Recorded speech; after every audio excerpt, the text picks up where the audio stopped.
Hey everyone, Mamie Carson here with OneJoyousSkip.com, and today I'm going to be creating a birthday badge out of this adorable stamp set by CC Designs called Beachies. And this video project is created for Not2ShabbyShop.com, and you can stop by their store and use my coupon code JOY10 to get an extra 10% off of your order.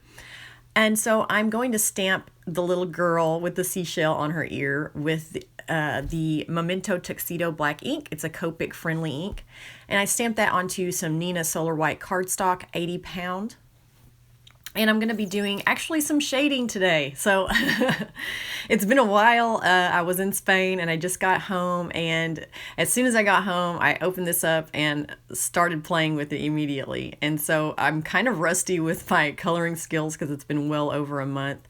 So this was a great image for me to kind of get back into it. And what I did was I used my lightest marker. I actually wrote down all the markers that I used as well this time. And so I am going to list the colors that I used down below in the description box if you'd like to see that. But what I did was for her skin, I used the lightest color first to map out where I wanted to put the shadows. So that's an easy way for me to be able to map out the shadows and then just go right in with my dark shadow marker and go from dark to light. Because the image is so small, I didn't want to spend a lot of time going from light to dark back down to light. And so I just used my lightest marker to make the shadows where they're supposed to go, and then just jumped right in with my dark marker so I could just go straight to light. And if you're not happy with that, if there's not enough contrast, you can always go back in with your dark marker and go towards light again to get more contrast if you would like. And I did do that for this image. I felt like there wasn't enough contrast, so I jumped back in with my dark marker and went to light. But I didn't show that because it's the exact same thing twice. So I also put a little pink on her cheeks, and I am using the Y's here to color in her hair. And like I said, I will list them all down below. I'm so proud of myself for actually remembering to write down what markers that I use. So if you can't tell, I'm like super excited about letting you guys know that I did that. And so I want her hair to be a little bit of a blonde color, and so I just picked some colors that looked like they would work, put them on some scratch paper, colored them off on some scratch paper, and they looked like they worked pretty well, and so I just went with that. So I'm going to color the hair in the way that I always do, just creating little flicks. I'm trying not to make them all too uniform so that they have a little bit more realism to the hair strands there. And then I'm going to go in with my dark marker and just go in and create some little flicks as well, and not go out too far with them this time because I will be going back out to my lightest color, and that will pull out some of that color anyway and leave some nice little white highlights to her hair.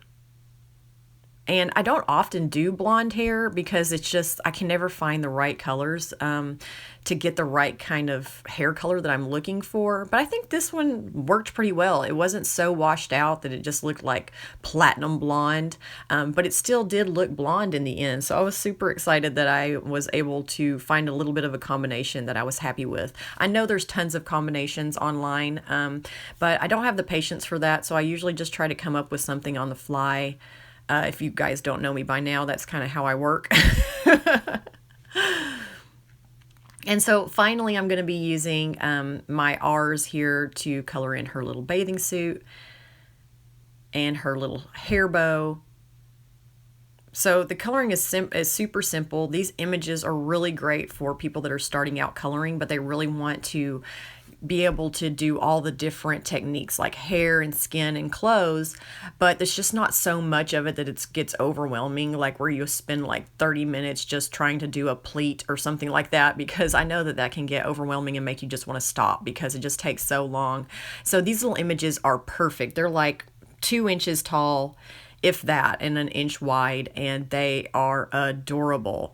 And so I have like 2 or 3 stamp sets from CC Designs, and I saw this one in the shop, and I was like, oh gosh, I have to have that. Summer is wrapping up and I don't want it to, so I need to do as much summer stuff as I can while I still can before it's time to do back to school stuff. And so Last but not least, I am going to be coloring in the little seashell, and I use my warm grays because I love my warm grays. I only have the W1, W3, W5, and I use that for everything. So love my warm grays. Some people prefer the more neutral or toner grays, but I just use my warm grays for everything, except for like shadows. Most of the time I use them, the natural grays for shadows. Also, I use my stitched circles dies and my scallop circles die to cut out the layers for the little badge that I'm creating. And then I also have a set of numbers dies, and so I just cut out a 5 with that. Like I said, I'll list down in the description places that you can get some of these items. If they're not the exact same items, they'll be something similar. If you ever have any issues, just let me know. You can always comment. Let me know if you have any questions about any of the products that are used, or if there's a different product that you're looking for that's similar, and I can always try to help you find something. I really appreciate all the comments, and I love being able to help fellow crafters find something that they're looking for whenever I can. If I can answer their questions, I love being able to do that as well. But I also love just being filled in on what you guys are working on and things like that. So make sure that you leave me a comment because it makes my day.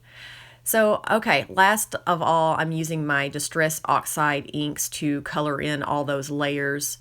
I'm loving my Distress Oxides. Just to let you guys know, I haven't really been able to take much time to let you guys know how they're working for me, but they're fantastic. They're nice and pigmented, and they give good coverage. Here, obviously, I didn't need to fill in the middle parts because there's going to be layers, and so I didn't worry about that, but the saturation is fantastic on these inks, and I highly recommend them.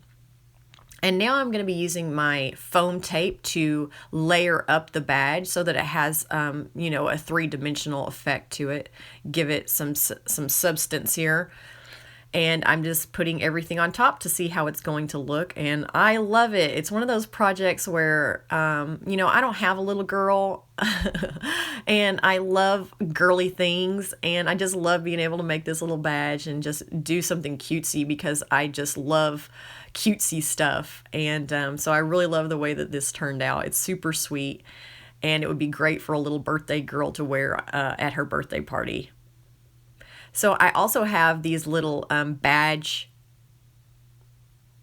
whatever these are called. I don't even know what they're called. They're little badge things that you can get at the hobby store. I don't know where you can get them online, but I'll try to link below where you can pick some up. But I got mine from Hobby Lobby, and they are perfect for sticking on the back of something that you want to stick to your shirt. And so I took my white highlighter pen there and just went over the 5 just to give it a little bit of something, because sometimes die cuts kind of lay flat, and so to give them some dimension you can add different things to them. So I did put my white pigment pen on there, and then I also added some of these little enamel dots that I just got, and I think they're so precious. And I finally took my Spectrum Noir glitter pen and went over a few things on the image, but that pretty much wraps up the entire project. And make sure that you stop by Jamie's store at Not2ShabbyShop.com and check out all the latest stamps that she has. She always has new arrivals like every couple of days. And she has a YouTube channel where she shows the products that she's getting in. And use my coupon code JOY10 to get that 10% off of your order. All right, guys, I'll see you in the next video, and thanks for stopping by.